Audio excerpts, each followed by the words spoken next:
हे guys good morning, welcome back to my new video. तो guys अभी हम लोग जा रहे हैं हमारे इधर मार्केट में प्रोटेस्ट है, आज उधर जा रहे हैं। मेरे साथ में शुभम, दर्शन और देखो वो दो जन आगे गए, सुशांत और सक्षम। और अभी हम लोग आ चुके हैं मार्केट में। गाइस देखो अभी हम लोग आए इधर डॉक्टर बाबा साहब अम्बेडकर इनके स्टैचू के इधर।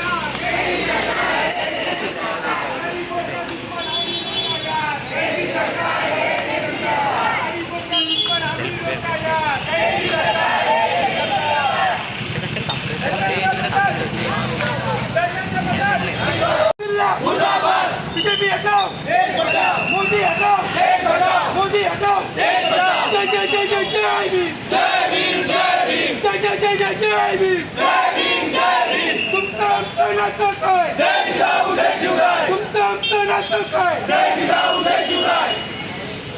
अरे भाजप सरकारचं करायचं काय? खाली डोकं वर पाय, अरे भाजप सरकारचं करायचं काय? खाली डोकं वर पाय, अरे भाजप सरकारचं करायचं काय? खाली डोकं वर पाय। मोदी मीडिया, मोदी मीडिया, रंगा बिल्ला, रंगा बिल्ला, मोदी तेरी तानाशाही नहीं चलेगी, नहीं चलेगी, मोदी तेरी तानाशाही नहीं चलेगी, नहीं चलेगी। शिक्षण आपल्या हक्काचं, काही कुणाच्या बापाचं, शिक्षण आपल्या हक्काचं। काही कुणाच्या बापाचं। ये अंदर की बात है, भारत सबकी साथ है। ये अंदर की बात है, भारत सबकी साथ है।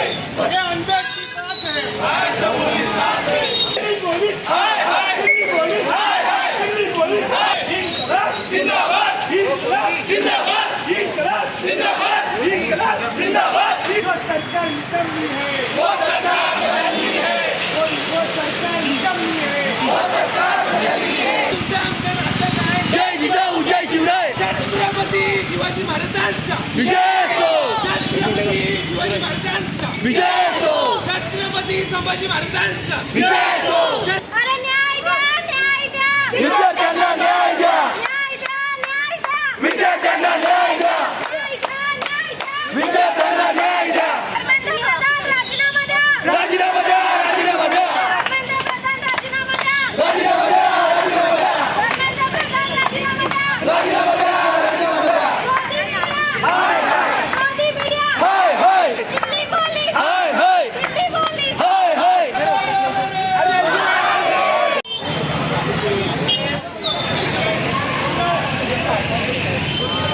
आपल्या देशात रिपोर्टेड केस आहे की त्यांचा रेप होतो आणि आजपर्यंत आपल्या प्रधानमंत्रीचं कधीच एक स्टेटमेंट सुद्धा नाही आलेलं आहे. काय म्हणतात त्याला, लाडकी बहीण योजना आपण आपल्या बहिणींच्या पोरींच्या जीवा चाललेल्या आहेत, त्याला कोणच काय बोलणार नाही. त्याच्यासाठी आपली सरकार मागे आहे. त्याच्यानंतर फक्त संविधानाची पुस्तकं घेऊन जर आम्ही बोलत असेल तर आम्ही जय भीमचा नारा घेतो. याचा अर्थ हे नाही की आम्ही सगळे आंबेडकरवादी आहोत, आम्ही सगळे शिवाजी महाराजांचे, छत्रपती शिवाजी महाराजांचे आम्ही मावळे आहोत. आणि जे तुम्ही लोक जी खूप जण असतात की आम्ही मावळे आहोत, आम्ही हे आहोत, जर तुमची हिंमत नाही आहे इथं आवाज उठवण्याची तर तुम्ही नाही येत, ते स्वतःला बोलू नका. ते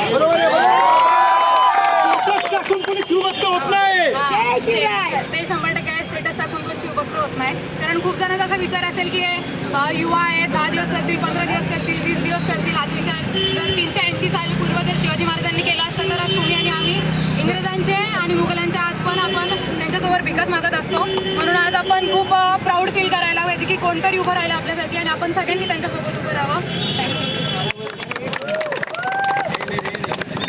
मधून पब्लिक इथे यायला पाहिजे होती, कारण की आपण कुठल्या रिलिजनवर किंवा कुठल्या दुसऱ्या नेत्याच्या अगेन्स्ट बोलत नाहीत. आपण आपल्या एज्युकेशन सिस्टीमच्या रिलेटेड बोलतो आणि हे आपलं फ्युचर आहे. जर आपण आपल्या फ्युचरला वाचवायला आता इथे उतरलो नाही तर मग आपल्याला सगळे अनपढ डॉक्टर भेटतील, किडनीच्या ऐवजी हार्ट काढतील, हार्टच्या ऐवजी किडनी काढतील, कधी तुमचा मेंदू पण काढून तुमच्या हातात देतील, तुम्हाला कळणार नाही.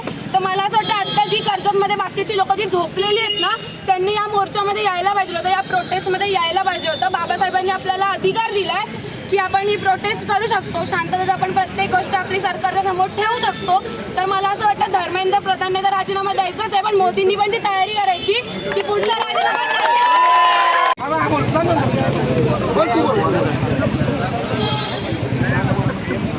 सर्वांना जय भीम जय शिवराय.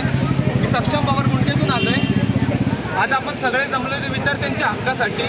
जो पेपर लीक झाला आहे किंवा जी TET टेस्ट होते म्हणजे की टीचर्स एलिजिबिलिटी टेस्ट, त्याचा महाराष्ट्राचा पेपर जो होता तो आग्र्यामध्ये ऑर्गनाईज केलेला म्हणजे बनवलेला आग्र्यामध्ये आणि फुटला तो दिल्लीत आणि दिल्लीमधून आले मग महाराष्ट्रामध्ये.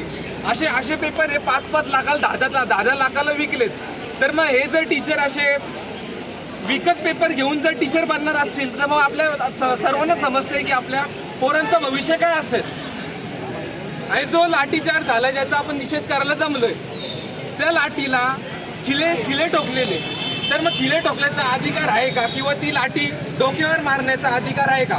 लाठी मारण्याचा अधिकार कमरेच्या खाली आहे. तर त्यांनी लाट्या डोक्यावर चाललेत विद्यार्थ्यांच्या किंवा महिलांची पण एवढी हॅरेसमेंट केली. अक्षरशः पोलिसांचे व्हिडिओ आहेत. प्रायव्हेट पार्टला हात लावलेत आणि ते हात लावून पण हसतायत. असे दिल्ली पोलिसांचा एवढा नालायकपणा चालू आहे. तर मला असं वाटतं की त्या प्रोटेस्टमध्ये पण जी सिव्हिल ड्रेसवर माणसं आलेली तर ती माणसं विकत आणलेली की कुठल्या संघटनेची आहेत हे पण सरकारला समजलं पाहिजे. मला यावर 1-2 ओळी बोलायच्या आहेत. फुटला जरी माता पडल्या जरी लाट्या रक्ताची शाही करून लिहू भारत माता. आणि आजची व्यवस्था जी माजलेली आहे बोलू शकतो आपण. आजची व्यवस्था जी माजलेली आपण बोलतोय त्याला मला एक विद्रोही नामदेव ढसाळांचं कविते थ्रू मला एक उदाहरण द्यायचं आहे. चिनाल व्यवस्थेला मी एकटा भिडतो, अन्यायाविरुद्ध मी एकटा लढतो, मौनाची गुलामी मला मान्य नाही, व्यवस्थेवर मी शब्दांनीच चढतो.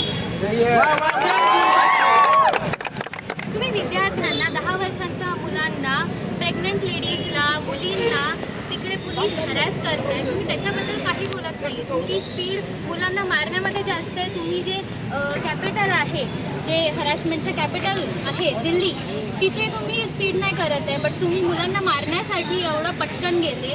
तुम्ही RAFचे जवान आणले, तुमचे नेम बॅचेस नव्हते. म्हणजे तुम्हाला काय प्रूफ करायचं हे करून की तुम्ही किती इररिस्पॉन्सिबल आहात तुमच्या शब्दांना किंवा तुम्ही जे जनतेला वचन दिले तुम्ही त्याच्यासाठी काही तुम्हाला अकाउंटेबल ठरवत नाही. आम्ही तुम्हाला गुलाब देतो, तुम्ही आम्हाला लाठा मारता, याच्यासाठी थोडीशी लाच ठेवा.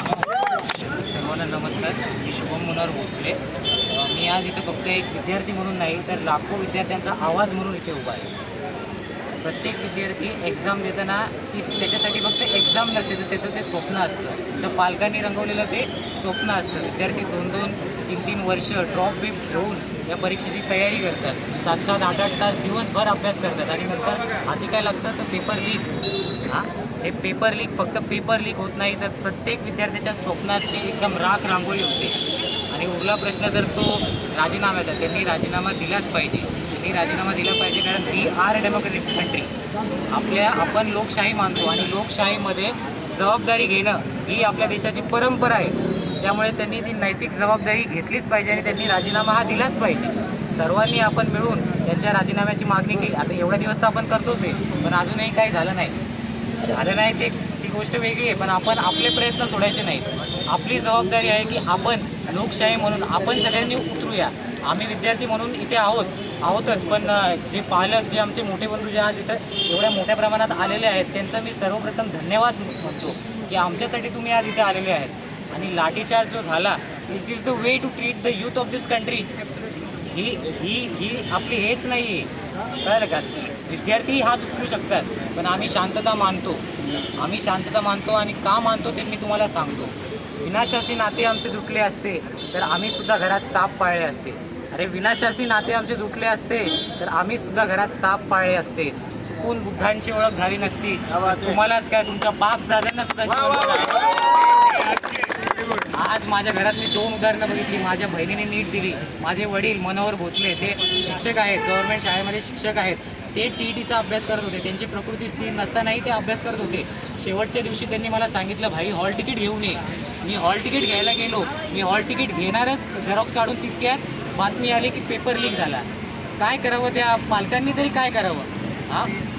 ज्या वेळेस मुलांच्या मागे उभं राहायचं त्यावेळेस त्यांच्याच आयुष्यात असं काहीतरी घडत असेल त्याला आपण नाही काय करू शकतो. त्यामुळे आपण आपले प्रयत्न सोडायचे नाहीत. आपण ज्या ठिकाणी आहे आपण आपलं काम करत राहायचं. वरचे जे काय करतील ते करतील. आपण आपली जबाबदारी सोडली नाही पाहिजे. धन्यवाद. जय भीम. जे आपल्या भारत देशामध्ये चालू आहे आत्ता सध्या, ह्याचा ह्याचा विचार ना छत्रपती शिवाजी महाराजांनी केलेला, ना डॉक्टर बाबासाहेब आंबेडकरांनी केलेला, ना आपले बाकी जे काही मोठे मोठे माणसं आहेत ज्यांनी आपल्या जगासाठी किंवा आपल्या देशासाठी जे काही केलं आहे त्यांनी कधी असा विचार केला नव्हता की ह्या देशामध्ये इतकं भ्रष्टाचार होऊ शकतं किंवा ह्या देशाचा जो फ्युचर आहे, जे स्टुडंट्स आहेत त्यांच्यासाठी इतका प्रॉब्लेम येऊ शकतो. आजकाल लोक गरिबीतनं मोठे होत आहेत, कोण खूप काय काय काम करते आणि किती लोक आत्तापर्यंत किती स्टुडंट्स आहेत जे किती मोठे मोठे स्वप्न बघतात, ज्यांना अधिकारी व्हायचं असेल, ज्यांना डॉक्टर व्हायचं असेल मोठे मोठे, आणि आपल्या देशातलं करप्शन काय करते, त्या जे स्टुडंट्स आहेत त्यांच्या स्वप्नांचं पूर्ण चुरा करून टाकते. याचं कारण कोण आहे? कदाचित यातले काही आपले सुद्धा लोक असतील किंवा आपण आता इथे जमलोय, या आपण हे ना कोणत्या पक्षासाठी जमलो ना कोणत्या जातीभेदीसाठी जमलो. इथे जे जमलेले आहेत ते सगळे स्टुडंट्स आहेत आणि आपल्या जगाचं फ्युचर आहे. आणि माझं फक्त हेच म्हणणं आहे की तुम्ही जे स्टुडंट्स आहेत ज्यांना रोजगार मिळत नाही आहे, ज्यांना काही मिळत नाही, तुम्ही कॉक्रोच असं म्हणतात. तर माझं फक्त एकच शेवटचं म्हणणं आहे की ह्या देशामध्ये जे करप्शन चालू आहे आणि जे स्टुडंट्स स्वतःचं फ्युचर बघतायत त्यांच्या फ्युचरवरती तुम्ही पाणी टाकतायत, तर माझं फक्त एकच म्हणणं आहे की if you call this youth as a cockroach, then my brother you think that this cockroaches can change the government too. विद्यार्थी आहे आणि विद्यार्थ्यांनी आपण वर्षभर अभ्यास करतो आणि पेपर द्यायला जातो आणि समजतो की नीट दिवस फुटला. किती दुःख वाटलं असेल ते आम्हालाच माहिती, विद्यार्थ्यांना दुसरं कोणाला माहिती नाही. आणि समजा नीट विषय फुटला आहे, लोकांना कळलं जर कळलं नसतं तर काय झालं असतं. सर्वांनी अभ्यास करायचा, मेहनत करायची, 80-90% काढायची आणि नंतर एक कोण असं ज्याला खूप पैसा असेल तो पेपर विकत घेईल आणि 100% काढा आणि पहिले रँक घेईल, त्याला सगळी सुविधा भेटते आणि आम्ही माघार राहिलो का? कारण आमच्याकडे पैसे नव्हते. तर शिक्षण जर हे पुस्तक वाचून भेटणार असं आम्हाला ते पैशाने हे कसं चालेल? मोदी सरकारला वाटते की आम्ही फक्त शिक्षित राहावं आणि त्यांच्या मागे मागे त्याची झेंडेकन फिरावे आणि कुठे ना आम्ही कुठे धर्माचा वाद करावा आणि फक्त भांडणं करावी आणि यांची पटणं लावावी. त्यांना सांगू शकतो की डेमोक्रेसी अजून आहेत, आम्ही अजून जिंदा आहोत, आम्ही मेलेलो नाही आहेत आणि जोपर्यंत आम्ही जिवंत आहोत तोपर्यंत डेमोक्रेसी आम्ही ठेवू. आणि तुमचा जो आहे की आम्हाला हा भारत विकायचा आहे आणि पूर्णपणे मालामाल होऊन इकडं निघून जायचं आहे, तर ते आम्ही पूर्ण होऊन देणार नाही. आता त्यावर तर त्यांचे उत्तर नाही. आमचे तरुण दिल्लीत आज किती दिवस झाले आवाज उठवत आहेत. त्यांनी जबाबदारी तर स्वतः स्वीकारली नाही. त्या जबाबदारीच्या बदल्यात आमचा जीव घ्यायला लागले, विद्यार्थ्यांवर लाठीचार्ज करायला लागलेत. त्या बदल्यात आपल्या विद्यार्थ्यांचा आवाज उठवण्यासाठी एक शास्त्रज्ञ उपोषणाला बसवते, त्याचा जीव मेटाकुटीला येईपर्यंत 20-25 दिवस त्याचा जीव घेईपर्यंत त्याला उपाशी ठेवतात. तुम्ही कुठली नैतिकता स्वीकारली? तुम्ही संविधानाची शपथ घेतात. तुम्ही सांगता ती माझी जबाबदारी आहे. अहो, जबाबदारी घेणारे जुने होते ज्यांनी रेल्वेचा एक अपघात घातला. त्या अपघाताचा मी पूर्ण सर्वस्वी जबाबदारी म्हणून मी या मंत्रिपदाचा राजीनामा देतो असे बोलणारे जुने मंत्री आहेत. चल ना मग. धर्मेंद्र प्रधान राजीनामा द्या, राजीनामा द्या. जो हिटलर की बात करेगा, जो हिटलर की बात करेगा, जो हिटलर की बात करेगा.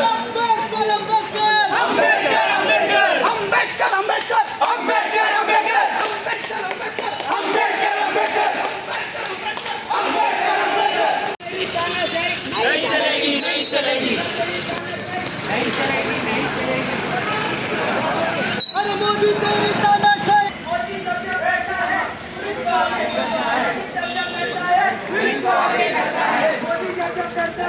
इसको आगे करता है. ये तो अंदर की बात है, ये तो अंदर की बात है. Delhi police, Delhi police. शिवाजी महाराज की जय. भारत माता की जय. धर्मेंद्र प्रधान राजीनामा द्या.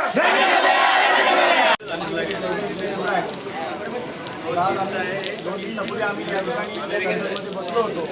आमचा गौरव असेल, सुजल असेल, साहिल असेल, असे असंख्य तरुण एकत्र आले. त्यांच्या मनामध्ये भावना निर्माण झाली की आपण सर्वांनी एकत्र येऊन मिळून निष्पक्ष भूमिकेतून असा एक मोर्चा काढावा, आंदोलन करावं, जेणेकरून समाजामध्ये जनजागृती होईल.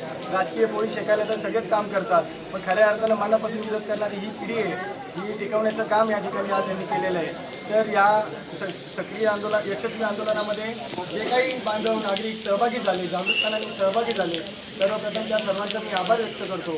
तसेच पोलीस प्रशासनाने आम्हाला शांततेचा पाठिंबा दिला, सहयोग केला, याबद्दल सुद्धा मी त्यांचं मनापासून आभार मानतो. तसेच इतर राजकीय पक्ष असतील, संघटना असतील, त्यांनी सुद्धा आम्हाला या ठिकाणी चांगल्या प्रकारे पाठिंबा दिला, सहकार्य दिलं, त्यांचं सुद्धा मी या ठिकाणी आभार व्यक्त करतो. आणि प्रांत महोदय खास आमचं निवेदन घेण्यासाठी सुट्टी असताना देखील त्या ठिकाणी आले, त्यांचे सुद्धा आम्ही या ठिकाणी आभार मानतो. आणि हा जो जागृतीचा अग्नी आहे तो आम्ही असाच अखंड सेवत ठेवू ही आज या ठिकाणी मी खात्री देतो. इन्क्लाब जिंदाबाद, इन्क्लाब जिंदाबाद. धन्यवाद. भारत माता की जय. वंदे